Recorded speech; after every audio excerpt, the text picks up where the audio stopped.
Bonjour à tous, j'espère que vous avez passé une très bonne journée hier et que vous avez bien dormi, que vous êtes bien reposés.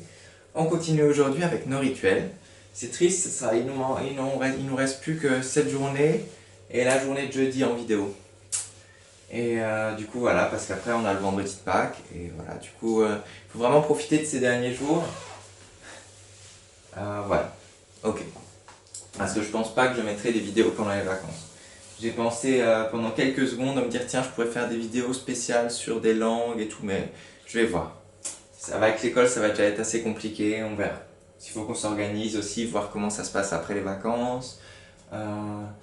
Il faut aussi pendant les vacances, je vais devoir aller des fois un peu à l'école pour organiser un peu parce que l'école ils accueillent des enfants, des infirmières, etc., des médecins pour que les médecins et les infirmières puissent travailler. Du coup, bon, on verra. Je vous tiens au courant, s'il y a quoi que ce soit, vous serez les premiers. Voilà. Also, auf Deutsch, heute haben wir, je vous laisse faire.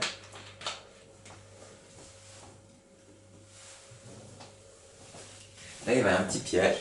Heute haben wir Dienstag, denn c'est pas siebenten. Siebenten, c'est pas joli, hein. C'est siebsten. Siebsten. On coupe, on fait siebsten. 7. April 2020. Okay, sehr gut. Dienstagsritual. Also, une première épreuve qui sera un rappel de tout ce qu'on a fait hier en fait en conjugaison au futur. Transpose au futur avec vous, vous qui est bien sûr, je vous rappelle, la deuxième personne du pluriel. Hein. Nous, vous, il avec S. Alors, je vais à l'école. Je vous ai mis juste une aide. C'est vrai que c'est beaucoup plus simple de commencer par demain. Demain, je... à l'école, au futur. Demain, je... aux vacances. Demain, je... aux cartes. Demain, je... ma valise. Et je vous ai mis demain, je... venir. Et je vais rajouter jouer parce que ça donne plus de sens.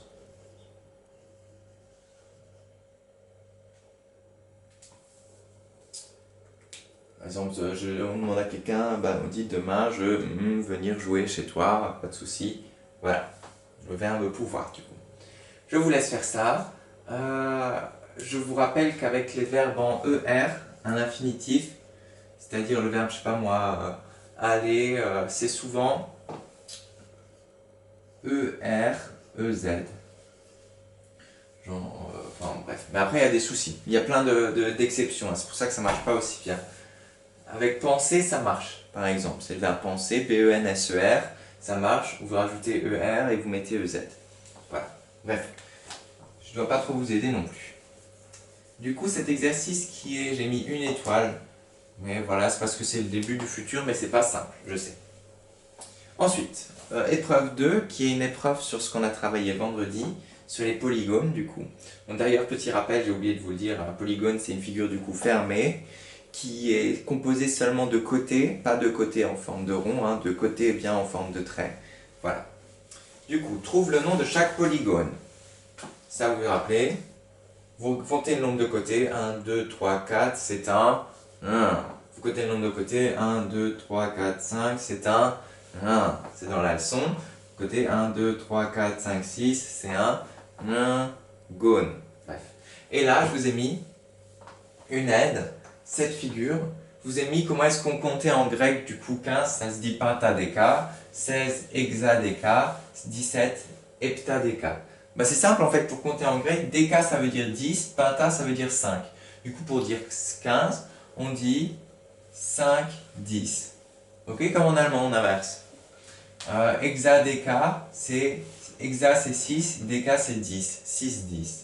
Heptadéca, hepta c'est 7, déca c'est 10, 7, 10, voilà.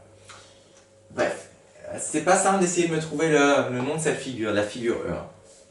Je vous laisse compter bien le nombre de côtés, ensuite choisir et ensuite rajouter ce qu'il faut à la fin pour... Je me demande s'il y en a qui trouveront. Ce soir, on verra pendant la correction. Alors, le bon géographe. Qu'est-ce que l'assainissement de l'eau? Assainissement, ça veut dire rendre sain. Qu'est-ce que l'assainissement de l'eau? Quelles sont les étapes, etc. D'où ça part, ensuite d'où ça va. Mettez-moi tout ce que vous connaissez là-dedans. Je mettrai aussi. Et enfin, le bon historien, celle-là je l'aime bien, il y a plein de choses à mettre dedans. Quelles inventions permettent à Christophe Colomb de voyager jusqu'en Amérique? On avait vu qu'il y avait 3 inventions. La et la Voilà. Et quelle est la date de la découverte de l'Amérique? Celle-là, c'est vraiment celle qu'il faut que vous connaissiez par cœur de chez Parker. C'est la fin du Moyen-Âge. C'est... Voilà. Ok. Bon, bah c'est bon. Je pense que je peux vous laisser faire ça. Pas de souci.